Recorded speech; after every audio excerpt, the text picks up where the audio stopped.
నమ్మకం ఉందని వాళ్ళతో ఒకరితో మాట్లాడితే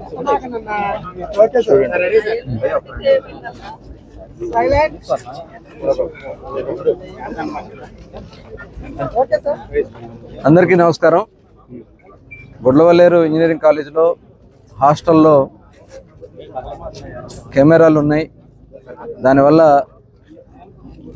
ఆడపిల్లలకి ఇబ్బంది అయిందని చెప్పి గత రాత్రి నుంచి స్టూడెంట్స్ అందరూ కూడా పెద్ద ఎత్తున ఆందోళన చేస్తూ ఉన్నారు. ఈ విషయం తెలిసిన వెంటనే మరి ఎస్పీ గారు కానీ కలెక్టర్ గారు కానీ ఇమీడియట్గా నైట్ నుంచి కూడా మానిటర్ చేస్తూ ఉన్నారు.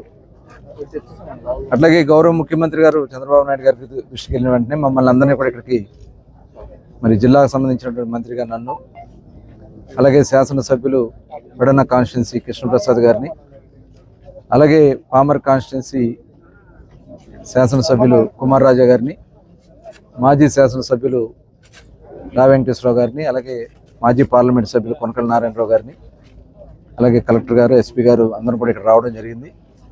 స్టూడెంట్స్ అందరితో కూడా మాట్లాడుతూ కూడా జరిగింది. దాదాపు వాళ్ళు చెప్పేది ఏంటంటే 3 days బ్యాకే వార్డెన్ గారికి మేము చెప్పాం, ఇది యాజమాన్యం దృష్టికి కూడా వెళ్ళింది అని చెప్పి వాళ్ళు చెప్తా ఉన్నారు. అయినా కూడా అక్కడ ఎటువంటి ఇది జరగలేదు. దాని మీద మాకు భయం వేసి మేము అందరూ కూడా ఆందోళన తీర్చడం జరుగుతుందని చెప్పారు. వాళ్ళందరికీ కూడా, ఎందుకంటే ఇది చాలా దురదృష్టకరం. ఇక్కడైతే ఏం జరిగింది ఏంటనేది కూడా ఎంక్వైరీ జరగాల్సినటువంటి అవసరం ఉంది. పూర్తి స్థాయిలో విచారణ జరగాల్సినటువంటి అవసరం ఉంది. రాత్రి కంప్లైంట్ కూడా రిజిస్టర్ చేశారు, ఎఫ్ఐఆర్ కట్టారు. అయితే స్టూడెంట్స్ కూడా చాలామంది ఆడపిల్లలు ఏదో జరిగిపోయిందని చెప్పి తీవ్రమైనటువంటి ఆందోళనతో వాళ్ళందరూ కూడా భయపడుతూ ఉన్నారు.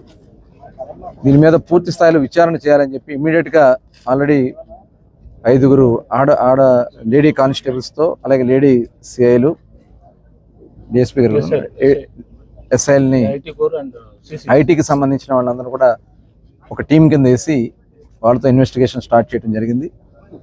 ఇలాంటిది ఎక్కడన్నా ఐటీకి సంబంధించిన దాంట్లో, ఇన్ఫర్మేషన్ టెక్నాలజీలో ఏదైనా సెల్ ఫోన్స్లో ఏదైనా ట్రాన్స్ఫర్స్ అయినాయా ఏంటనేది టోటల్ కూడా ఉంటే ఆ ఇన్ఫర్మేషన్ కూడా తీసుకోవాల్సినటువంటి అవసరం ఉంది. అయితే ఇక్కడ విచారణ జరిగే వరకు ఏం జరిగిందనేది ఇంకా పూర్తిగా నిర్ధారణ రావడానికి అవకాశం లేదు. కొంత అనుమానాలు కూడా ఉన్నాయి. అనుమానాలన్నీ కూడా నివృత్తి చేసుకునే దానికి కొంత ఇన్వెస్టిగేషన్ ఇమ్మీడియట్గా చేయమని చెప్పి గౌరవ ముఖ్యమంత్రి గారు ఆదేశించడం జరిగింది. దీన్ని చాలా రాష్ట్ర ప్రభుత్వం అయితే చాలా సీరియస్గా తీసుకుంది ఈ విషయంలో. ఎందుకంటే గతంలో కూడా చూసాం, ఎక్కడన్నా హాస్టల్స్లో కానీ లేదంటే ఎక్కడన్నా ఆడపిల్లల మీద ఏదైనా జరిగితే ఇమ్మీడియట్గా స్పందించి వెంటనే వాటి మీద చర్యలు తీసుకోవడం జరిగింది. గవర్నమెంట్ అయితే చాలా సీరియస్గా ఉంది ప్రభుత్వం.